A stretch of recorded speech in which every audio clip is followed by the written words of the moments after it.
All right, let's welcome to the LIV Golf Dallas Media Center our 2025 individual champion, Patrick Reed of 4 Aces GC. Congratulations, Patrick. Thank you. So, Patrick, you win your first LIV Golf title in your 41st start out here and your first pro win in your home state of Texas. What kind of emotions are you feeling right now? I don't like hearing those numbers. It took me 41 times just to win out here.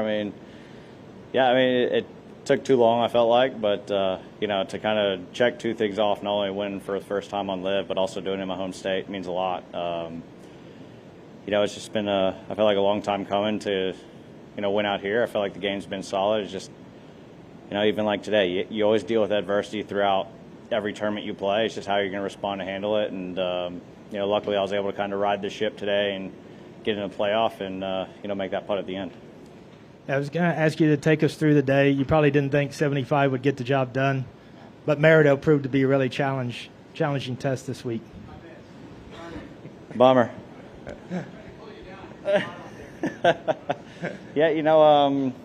The golf course was a pure test out there. I mean, if you hit a poor golf shot, you'd struggle and kind of have to figure out a way to try to make par. But if you hit quality golf shots, you're rewarded around this place. And, unfortunately, I honestly felt like I hit a lot of quality golf shots. The putter was flat. And I didn't really make anything today besides hitting it close there on the first hole. And, from that point on, I couldn't quite figure out the speed, didn't really have it dialed. And, when your speed's kind of off a hair, especially at a place like this, it's hard to make putts. And, to be able to make that putt on the end during the playoff meant a lot.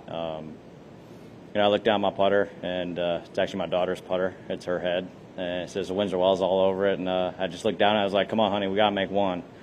And, for that putt to go in meant a lot, not only to get the win, but also to do it after changing quite some things in the golf bag, kind of leading into the Open, and to come out and win against a field like this gives me all the confidence in the world going forward.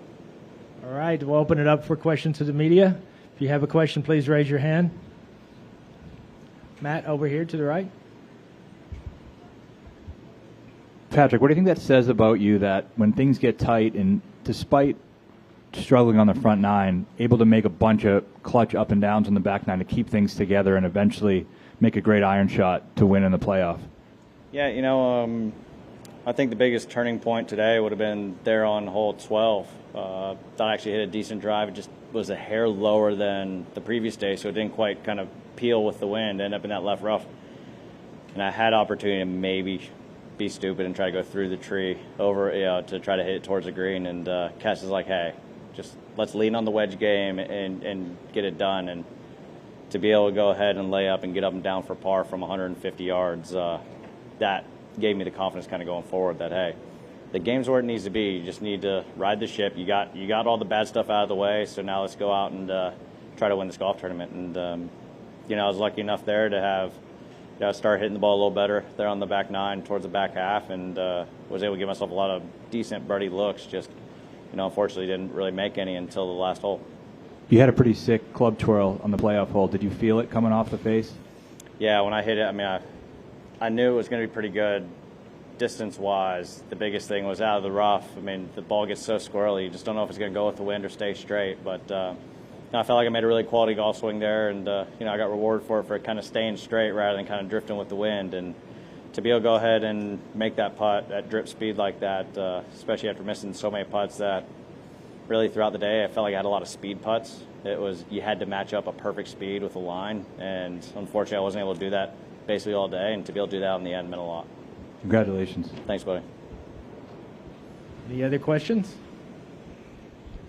All right, I think we're good. Thanks, buddy. Oh, I'm sorry. One more over here. Yep, go ahead. One last question. I just wanted to, I'm with the Tyler paper, Pat Wheeler. Congratulations. Real happy for you.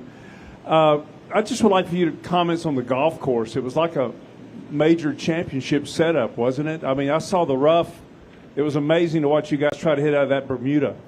Yeah, that Bermuda rough's never fun, especially when it's dry like that, because the ball always seems to sit down to the bottom. But, no, the golf course was set up tough, fair, and it was one of these golf courses that if you hit your tee shot solid and put the ball in play, you could attack this place. But if you got just a hair off, I mean, you could struggle. And, you know, you definitely not only had to hit the ball solid, but you had to really kind of manage your game around this place, because with the wind kind of swirling and kind of pumping quite a bit, and with how hot it was, I mean, you know how it is in Texas. I mean, one minute there's no wind, next minute it's blowing 20. So, yeah, you know, it was a mental and physical grind out there, and luckily we were able to kind of get the job done. I hate to be out of line to do this, but somebody came up to me from Shreveport, Louisiana. He had the same thought I had. We want to see you on the Ryder Cup team. I appreciate it, buddy. So do I. All right. Congratulations, Patrick. Thanks, Thank bud. you.